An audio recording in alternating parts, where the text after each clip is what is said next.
पके हुए केले 2 दिन खाए ही नहीं तो वे काले पड़ गए हैं।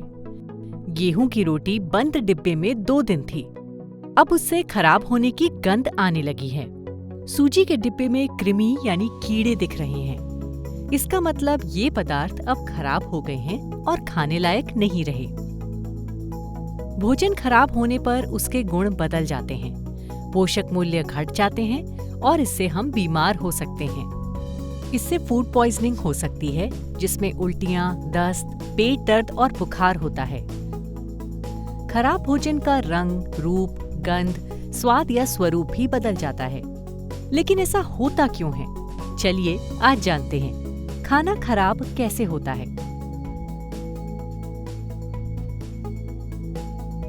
जब भोजन में हानिकारक चीजें जैसे बैक्टीरिया, रसायन, कीड़े, धूल या गंदगी मिल जाती है तो इसे खाद्य संदूषण कहते हैं। ऐसा भोजन खाने से स्वास्थ्य पर बुरा असर पड़ सकता है और बीमारियां हो सकती हैं। इसे रोकने के लिए भोजन को साफ सुथरा और सुरक्षित तरीके से रखना जरूरी है।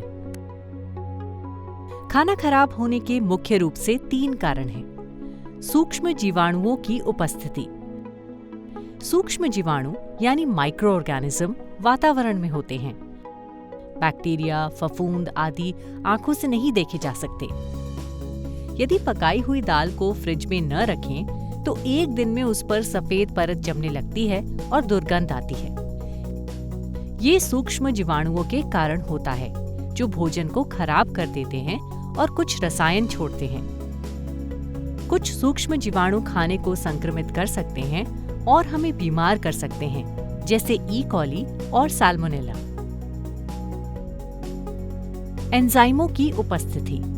खाद्य पदार्थों में पोषक तत्वों के साथ प्राकृतिक रूप से एंजाइम मौजूद होते हैं, जो भोजन के पोषक मूल्य को बढ़ाते हैं और फलों को पकाते हैं।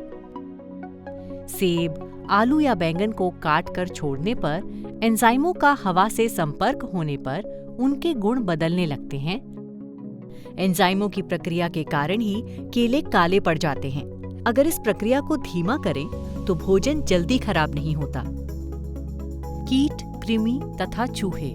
गेहूं या चावल की बोरी में कीट, कृमि कभी आपने देखे होंगे। कीट, कृमि, चूहे, झिंगुर, मक्खी ये सारे जीव भोजन पदार्थों को खाकर नष्ट करते हैं। साथ ही उनका मल भी इसमें मिश्रित हो जाता है और ये बीमारियों को फैला सकते हैं।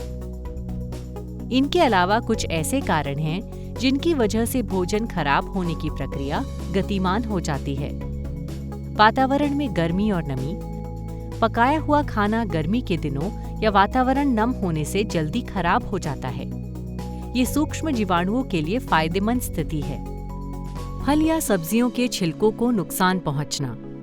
छिलकों को नुकसान पहुंचना ये सूक्ष्म जीवाणुओं के लिए उपयुक्त स्थिति होती है। कुछ बातें हमेशा याद रखें।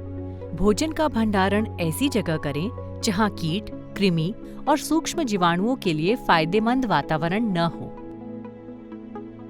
अधिक प्रसंस्कृत खाद्य पदार्थ पोषक तत्व घटाते हैं, इसलिए खाना ज्यादा न पकाएं। खराब होने के कारण हर साल 1/3 भोजन बर्बाद हो जाता है। भोजन बर्बाद न करें और उसे सुरक्षित रखें। अगर हमें साफ, आरोग्यपूर्ण खाना चाहिए तो उसे खराब करने वाले कारणों से हमें दूर रखना पड़ता है। इनमें से कुछ तरकीबें घरेलू हैं और सालों से चली आ रही हैं। उनके बारे में हम अगले वीडियो में सीखेंगे। आज आपके लिए एक सवाल। सूक्ष्म जीवाणु खाना खराब कर सकते हैं, ये तो हम जान गए, लेकिन क्या आप जानते हैं कुछ जीवाणु हमारे लिए उपयुक्त होते हैं। वे खाने का स्वाद और गुण भी बढ़ाते हैं। उपयुक्त जीवाणुओं के कुछ उदाहरण खोजें और उनके बारे में लिखें।